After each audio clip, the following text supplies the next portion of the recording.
नमस्कार, मैं हूं मनोज राजपूत। स्वागत है आप सभी का सुजा समाचार की खास कार्यक्रम आपकी विधानसभा आपकी खबर में। राज्य की सरकार की मंशा के अनुसार खाद्य सुरक्षा योजनाओं में पारदर्शिता और जवाबदेही सुनिश्चित करने के लिए अधिकारी अब ग्राउंड लेवल पर काम कर रहे हैं।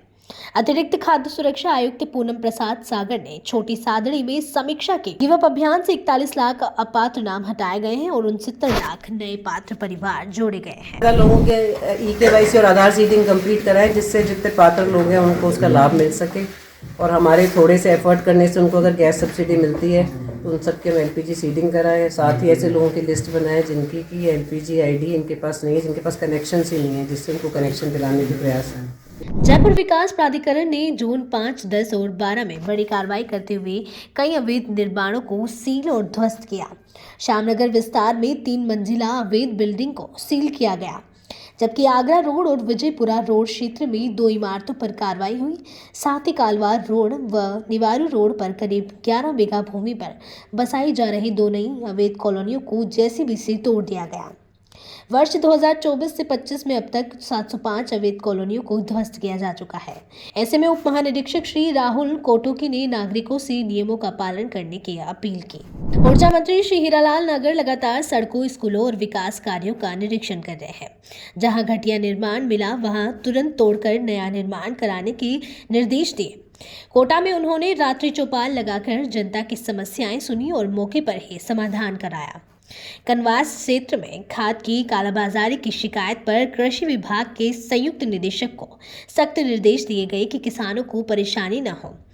जल संसाधन विभाग ने भी मंत्री ने पिछले 2 साल के निर्माण कार्यों की जांच के आदेश दिए और विजिलेंस टीम गठित करने का आग्रह किया ताकि दोषियों पर कार्रवाई हो सके। नवलगढ़ के बाद अब चिड़ावा नगर पालिका ने भी अतिक्रमण के खिलाफ सख्त कदम उठाया है। बुधवार को कनिष्ठ अभियंता श्री आकाश जांगिड की अगुवाई में नगरपालिका टीम ने पिलानी रोड चौराहे से सड़क किनारे बने कच्चे पक्के अतिक्रमणों को जेसीबी से हटाया।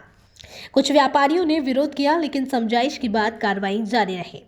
नगरपालिका ने बताया कि अभियान का उद्देश्य यातायात सुचारू रखना और कस्बे का सौंदर्य बढ़ाना है। सड़क किनारे इंटरलॉकिंग टाइल्स लगाई जाएंगी और बिजली खंभे हटाए जाएंगे। ये पिलानी चौराहे से मुकेश बैटरी हाउस तक जितने डिवाइडर बनाया गया है, पहले अभियान में उतने का लिया गया है। रोड साइड में जितने भी जिन्होंने भी चबूतरे वगैरह बना रखे हैं, मिट्टी वगैरह कचरे, उनको लेवलिंग का कार्य किया जाएगा। इन सबको हटा के यहाँ पे इंटरलॉक का कार्य किया जाना है। दोनों साइड में गोल बाउंड्री तक इंटरलॉक लगाए जाएंगे। साथ में डिवाइडरों के बीच में स्ट्रीट लाइट पोल्स का भी हमने प्रपोजल बना रखा है। और जितने भी ये लाइट के बिजली के पोल हैं जो रोड बाउंड्री के बीच में आ रहे हैं, उनको भी हटाने के लिए बिजली विभाग को पत्र लिखा हुआ है, क्योंकि ये सारे पोल जो है रोड बाउंड्री के अंदर हैं। पहले जब लगाए गए हैं तब अनियमित रूप से लगाए हुए हैं। इनको भी हटाने के लिए बिजली विभाग को पत्र लिखा जा चुका है। एक बार ये लेवलिंग का कार्य, ड्रेसिंग का कार्य हो जाएगा, उसके बाद विकास कार्यों का काम शुरू किया जाएगा। सांसद महिमा कुमारी मेवाड़ और नाथद्वारा विधायक श्री विश्वराज सिंह मेवाड़ ने राजसमंद स्थित ऐतिहासिक नो चौकीपाल और राजसमंद झील का निरीक्षण किया। निरीक्षण के दौरान विकास कार्यों में धरोहर से हुई छेड़छाड़ पर उन्होंने नाराजगी जताई। इस मौके पर जिला कलेक्टर श्री अरुण कुमार हसीजा, नगर परिषद श्री आयुक्त ब्रजेश राय सहित अधिकारी मौजूद रहे। सांसद ने झील क्षेत्र और द्वारकाधीश मंदिर तक निरीक्षण कर झील संरक्षण व आगामी विकास कार्यों को लेकर दिशा निर्देश दिए। विधायक ने कहा कि विकास कार्यों में ऐतिहासिक स्मारकों और शिलालेखों की सुरक्षा सर्वोच्च प्राथमिकता होनी चाहिए। राजसमंद जिला कलेक्टर श्री अरुण कुमार हसीजा की अध्यक्षता में आगामी 1 से 30 दिसंबर तक होने वाले कुंभलगढ़ महोत्सव की तैयारियों को लेकर बैठक आयोजित हुई। बैठक में एडीएम श्री नरेश कुमार बुनकर सहित विभिन्न विभागों के अधिकारी और होटल एसोसिएशन प्रतिनिधि शामिल हुए। कलेक्टर ने कहा कि महोत्सव भव्य और आकर्षक हो, इसके लिए सभी विभाग आपसी समन्वय से कार्य करें। पर्यटकों की सुरक्षा, स्वास्थ्य, यातायात, स्वच्छता, बिजली और पानी की व्यवस्था मजबूत रखी जाए। उन्होंने जोर दिया कि महोत्सव की जानकारी देश विदेश तक पहुंचे और पर्यटकों को यादगार अनुभव मिले। कुंभलगढ़ महोत्सव हर वर्ष 1 से 3 दिसंबर के बीच में आयोजित किया जाता है और यह आयोजन पर्यटन विभाग, इसकी नोडल एजेंसी है, वो इसका आयोजन करता है। तो इसमें इस महोत्सव में जो इसका उद्देश्य है कि कुंभलगढ़ किले की जो का इतिहास है और उसका जो गौरव है वो ज़्यादा से ज़्यादा लोगों तक इसके बारे में जानकारी दी जाए और ज़्यादा से ज़्यादा पर्यटकों को कुंभलगढ़ और राजसमंद की ओर आकर्षित किया जाए। इसके लिए ये महोत्सव का आयोजन किया जाता है। और इसमें इस वर्ष क्योंकि आजकल लोग सारी होटल्स की बुकिंग इंटरनेट पोर्टल के थ्रू कराते हैं, जैसे मेक माई ट्रिप है और booking.com है। इसके अलावा जो एयरबीएनबी हैं, स्टे विस्टा है, जिसके थ्रू लोग आते हैं और रुकते हैं, तो हम उनसे भी इसका प्रचार करवाएंगे ताकि इस अवधि में ज़्यादा से ज़्यादा लोगों को इस महोत्सव के बारे में जानकारी। केंद्र सरकार के विशेष गहन पुनरीक्षण के तहत लूनी विधानसभा क्षेत्र में बीएलओ घर घर जाकर लोगों को ऑनलाइन आवेदन और प्रपत्र दे रहे हैं। बीएलओ सुबह से रात तक सक्रिय रहकर प्रपत्र बांटते, भरने की प्रक्रिया समझाते और नागरिकों की शंकाओं का समाधान कर रहे हैं। प्रशासन ने पहले से जागरूकता बढ़ाई हुई है, इसलिए जनता सहयोगी दिख रही है। काम लगभग 1 माह तक चलेगा। इस पहल से पेचन रोकता घटेगी और ज्यादा लोग समय पर अपना सत्यापन पूरा कर पाएंगे, जिससे चुनाव सूची सुधारने में मदद मिलेगी। मुख्यमंत्री श्री भजनलाल शर्मा के नेतृत्व में राजस्थान सरकार का पंचमुखी विकास मॉडल जनता का भरोसा जीत रहा है। Public research and advisory services की ताजा सर्वे में सामने आया है कि राज्य की भजनलाल सरकार ने बुनियादी ढांचा, कृषि, शिक्षा, स्वास्थ्य और कानून व्यवस्था जैसे क्षेत्रों में पिछली सरकार से बेहतर काम किया है। जनता ने माना कि सरकारी योजनाएं जमीन पर प्रभावी रूप से लागू हो रही हैं और विकास की रफ्तार तेज है। विशेषज्ञों का कहना है कि यह सर्वे राज्य में नीतिगत स्थिरता और विकास केंद्रित शासन के प्रति जनता की सकारात्मक सोच को दर्शाता है। वंदे मातरम के 150 वर्ष पूरे होने पर जयपुर जिला परिषद कार्यालय में आज सुबह का आगाज राष्ट्रगीत से हुआ। जिला प्रमुख, जिला परिषद सदस्य, सीईओ और सभी अधिकारियों ने एक साथ वंदे मातरम गाकर देशभक्ति का संदेश दिया। पूरा परिसर देशभक्ति के रंग में रंगा नजर आया। यह पहल इस संदेश के साथ शुरू की गई कि हर दिन की शुरुआत राष्ट्रगीत से हो। यही सच्ची राष्ट्र सेवा है। प्रदेश भर के सरकारी दफ्तरों और विद्यालयों में अब हर सुबह वंदे मातरम का सामूहिक गायन किया जा रहा है, जिससे देश प्रेम और अनुशासन की भावना और मजबूत हो रही है। मुख्यमंत्री श्री भजनलाल शर्मा का कहना है कि श्रमिक वर्ग किसी भी प्रदेश की रीढ़ है। इनके बिना विकास अधूरा है, इसलिए उनकी सरकार की सबसे बड़ी प्राथमिकता है श्रमिकों की सुरक्षा, अधिकारियों की रक्षा और गरिमापूर्ण जीवन सुनिश्चित करना। राज्य सरकार श्रमिकों के लिए कई योजनाएं चला रही है, जिनका मकसद है कि कोई मजदूर असुरक्षित न रहे और हर परिवार सम्मान के साथ जीवन जी सके। वास्तव में श्रमिक ही देश के असली विश्वकर्मा है, जो विकास का ढांचा तैयार करते हैं। जब इन्हें सम्मान, सुरक्षा और सुविधाएं मिलेंगी, तभी विकास का पहिया तेजी से आगे बढ़ेगा। राजगढ़ पुलिस प्रशासन और भारत विकास परिषद के संयुक्त प्रयास से कस्बे के टहला बाईपास चौराहे पर सड़क सुरक्षा जागरूकता कार्यक्रम आयोजित किया गया। कार्यक्रम में थाना अधिकारी श्री राजेश कुमार की मौजूदगी में विधिवत शुभारंभ किया गया।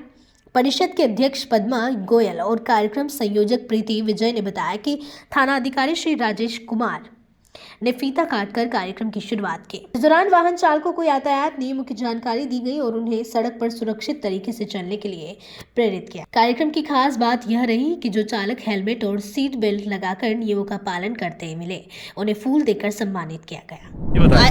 आए दिन हो रही सड़क दुर्घटनाओं को देखते हुए हमारी भारत विकास परिषद समय समय पर सड़क सुरक्षा का कार्यक्रम करती रही है। इसके लिए जो हेलमेट नहीं लगाते उनको हेलमेट के लिए समझाइश की जाती है और जो हेलमेट लगा के आए उनका स्वागत किया जाता है। स्पीड के लिए उनको समझाया जाता है, नशे के लिए उनको समझाया जाता है कि नशे के अंदर आप गाड़ी ना चलाएं, आप अपना जीवन भी बचाएं और दूसरों का जीवन भी बचाएं। जीवन कीमती है, इसका यह हमारे देश की धरोहर है, हमें इसकी रक्षा करनी है। इसलिए हमें समय समय पर ये कार्यक्रम करके लोगों को जागरूक करते हैं और इससे आज क्या कार्यक्रम रहा? आज हमारा सड़क सुरक्षा का एक कार्यक्रम है, जिसमें हमने 2000 पंपलेट बांटे हैं और स्टिकर्स, ये रिफ्लेक्टर्स लगाए हैं। जिन गाड़ियों के ऊपर रिफ्लेक्टर्स नहीं थे उनको रिफ्लेक्टर्स लगाए हैं और उनको समझाया गया है कि आप तो एक तो स्पीड कंट्रोल करें, दूसरा नशे में गाड़ी ना चलाएं, तीसरा जो 2 व्हीलर्स वाले हैं वो हेलमेट पहन करके ही अपने 2 व्हीलर को चलाएं, जिससे खुद भी सुरक्षित रहें और आम जनता को भी कोई तरह की कोई खतरा न पैदा हो। राष्ट्रीय मानसिक स्वास्थ्य कार्यक्रम के तहत बुधवार को राजकीय ITI कॉलेज पोखरण में मानसिक स्वास्थ्य जागरूकता कार्यक्रम आयोजित किया गया। राजकीय चिकित्सालय पोखरण के मनोरोग एवं नशा मुक्ति विशेषज्ञ डॉक्टर जितेंद्र नारानिया ने विद्यार्थियों को मानसिक स्वास्थ्य के महत्व और उसे बनाए रखने के तरीकों के बारे में विस्तार से बताया। डॉक्टर नरानिया ने कहा कि जैसे शरीर को स्वस्थ रखने के लिए देखभाल जरूरी है, वैसे ही मन का संतुलन और शांति बनाए रखना भी उतना ही जरूरी है। उन्होंने बताया कि आजकल युवाओं में पढ़ाई का दबाव, प्रतियोगिता और सोशल मीडिया का प्रभाव मानसिक तनाव का बड़ा कारण बन रहा है। नई दिल्ली के मेजर ध्यानचंद स्टेडियम में राष्ट्रीय गोधन महासंघ द्वारा आयोजित 6 दिवसीय राष्ट्रीय गोधन समिट 2025 महाकुंभ का समापन बड़े उत्साह के साथ हुआ। इस आयोजन में देश के 22 राज्यों से लोग पहुंचे और स्वदेशी खाद्य पदार्थों, गोवंश आधारित उत्पादों और दैनिक उपयोग के वस्तुओं की प्रदर्शनी लगाई गई। भरतपुर जिले के कई उत्पादों ने सबका ध्यान खींचा। इनमें भुसावर का अचार, मुरब्बा, आनंद स्वरूप मुकेश की गजक, वेलारा की तुलसी माला और नेवाड़ा का शहद दिल्लीवासियों को बहुत पसंद आया। धर्म अनादि है और अनंत है। गौ माता ही सनातन है, सनातन ही गौ माता है। भगवान विष्णु सनातन है और सनातन ही भगवान विष्णु है। इसलिए अनादि से चला रहा अनंत तक चलेगा। जो छोटे छोटे संगठन बन जाते हैं, इनका एकीकरण होना चाहिए। देश में एक स्वर से, एक ही मंच से अगर सनातन की बात की जाएगी तो प्रफुल्लित होगा, आगे चलेगा। सनातन को बढ़ाने के लिए 520 सांसद जैसे चुन कर के आते हैं। जब तक महात्मा संसद भवन में सांसद भवन बन कर के नहीं आएंगे, तब तक सनातन को आगे बढ़ाने के लिए हमको महात्माओं को सांसद बनाना पड़ेगा, एमएलए बनाना पड़ेगा, तब ये अखंड राष्ट्र होगा, अखंड भारत होगा। उसके लिए हमने मिलजुल करके गौ भक्तों ने गोधन महासंघ के साथ मिलकर के एक बहुत बड़ा प्रयास किया है। सारे देश से लोग आए हुए हैं, अपनी अपनी चीज़ें जो वो बना रहे हैं। और दिल्ली के लोगों से मैं निवेदन करता हूँ, मैं विनती करता हूँ कि वो ये चीज़ें, क्योंकि दिल्ली में इन चीज़ों से लोग ज़्यादा पीड़ित हैं। यहाँ का जो लाइफस्टाइल है उसमें उन्हें बड़ी दिक्कतें, बड़ी समस्याएं हैं। तो जो प्राकृतिक सामान, गऊ का घी, गऊ का दूध, उनसे बने हुए सामान, गोबर, गौमूत्र और पंचगव्य से बने हुए सामान दिल्ली में हमने उपलब्ध करवाए हैं। और मेरी दिल्ली वासियों से और आसपास के क्षेत्र वासियों से ये जो अपील है कि वो यहाँ आकर के इस सामान को देखें और ख़रीदें, और इससे जो है अपने अपने परिवार को, अपने बच्चों को और बड़ों को, अपने आप को स्वस्थ बनाएं। भुसावर स्थित कृषि महाविद्यालय में ग्रामीण उद्यमिता कृषि विकास योजना के तहत कृषि स्नातक विद्यार्थियों को बागवानी और उद्यानिकी कार्यों की प्रायोगिक जानकारी दी गई। महाविद्यालय के डीन डॉक्टर उदयभान सिंह ने विद्यार्थियों को संबोधित करते हुए कहा कि यदि किसान वैज्ञानिक पद्धति से बागवानी करें तो वे अपनी आय और उत्पादन दोनों बढ़ा सकते हैं। उन्होंने बताया कि नए बगीचों में अनाज वाली, बेलदार या लंबी बढ़ने वाली फसलें नहीं लगानी चाहिए, क्योंकि ये फलदार पौधों की वृद्धि को प्रभावित करती है। मटर की हम बोनविले, आज़ाद पीवन किस्मों की बुवाई कर सकते हैं। इसमें सही बीज दर 80 से 100 किलो होती है। इसका बीज उपचार भी कर लेना चाहिए। विशेषतः कीटनाशी और जो फफूंदनाशी, उसके अलावा हमको राइजोबियम कल्चर से भी उपचार इसका बीज का करना चाहिए। साथ ही मेथी बो सकते हैं इस महीने, धनिया बो सकते हैं। और यदि हम मीठा पानी की व्यवस्था है तो इसमें आम फसलों के बजाय ज़्यादा लाभ भी मिलेगा और फसल चक्र के हिसाब से भी ठीक रहेगा, फसल बदलती रहे। साथ ही जो लहसुन वगैरह फसलें हैं, प्याज, रबी प्याज है, फूल गोभी, पत्ता गोभी, इनकी काफ़ी जो है संभावनाएं रहती हैं। इसलिए हमें निश्चित रूप से नवंबर महीने में उचित बीज उपचार करके सब्जियों की बुवाई करनी चाहिए।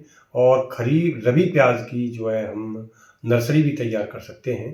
तो इस तरह से इस महीने में अच्छी वैज्ञानिक पद्धति अपना करके हम उत्पादन को बढ़ा सकते हैं। विधानसभा आपकी खबर में फिलहाल के लिए इतना ही। तब तक के लिए दीजिए मुझे इजाजत और हमारे चैनल को लाइक, सब्सक्राइब और शेयर करना ना भूलें।